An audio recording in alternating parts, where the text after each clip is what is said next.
Born in Ardmore, Oklahoma on September 10, 1910, to Guy Keel and Lula Potts Keel, Juanita was the 10th of 12 children.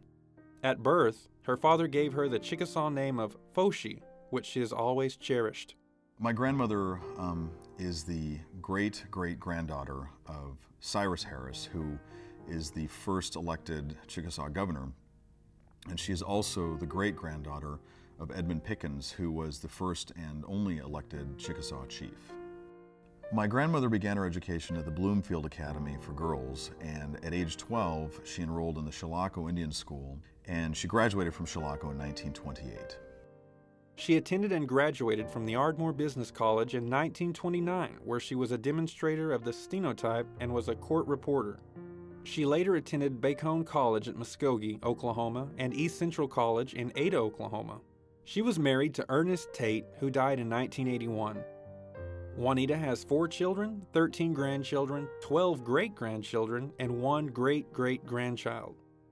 Juanita has been active all of her adult life in Chickasaw tribal affairs. She was associated with the Atoka Treaty Rights Association, the Tifahaya Intertribal Club, and the Ohoyohoma Club. She has been a longtime member of the Chilocco National Alumni Association and was inducted into the Chilocco Indian School Hall of Fame in 1987. She has also been an active member of the Bloomfield Carter Seminary Alumni Association.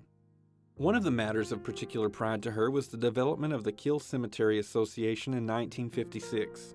Juanita told me that when her younger sister, baby sister, was buried there, she decided that she would bury none of her family there until it was cleaned up like a cemetery should be. 3 women worked on the cemetery more than anybody else. Juanita, my mother, who I said was Ida Pratt Cobb, and Juanita's cousin, Sadie Keel Homer. They would go up there and work on the cemetery and meet and plan and do. She worked very hard in doing that until the cemetery became a very beautiful, beautiful spot. Always full of pride for her heritage, she turned her energies toward genealogy in 1961. Well, Juanita was a very dear friend of my parents, Jimmy and Elaine Colbert. And during the 60s and the 70s, they had a great time. They were doing genealogical research by interviewing the old-timers of the tribe, the elders of the tribe. Juanita has always felt that she would do anything she could to make other Chickasaws interested in their ancestry and to hand down what she knew and have it readily available. And she thinks that Chickasaws, and we think that the Chickasaws should be very proud of their ancestry, that they held sort of a unique place in history. Since my parents are gone, my mom's been gone about 20 years, Juanita's been a substitute mom to me, and I appreciate her very much.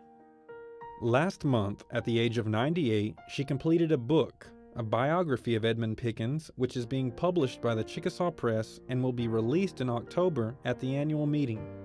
Juanita took up painting in the 1960s, and her artistic talents became obvious in her portraits of her ancestors and family. Her community activities in Ardmore ranged widely. Juanita served as a worthy matron in the Ardmore chapter of the Eastern Star in 1951, where she is still a member. She has been inducted into the Greater Southwest Historical Society, and she is also a member of the Chickasaw chapter of the United Daughters of the Confederacy, where she has served as an officer for many years. She is an active member of the Northwest Baptist Church in Ardmore and attends the Adult 1 Sunday School class.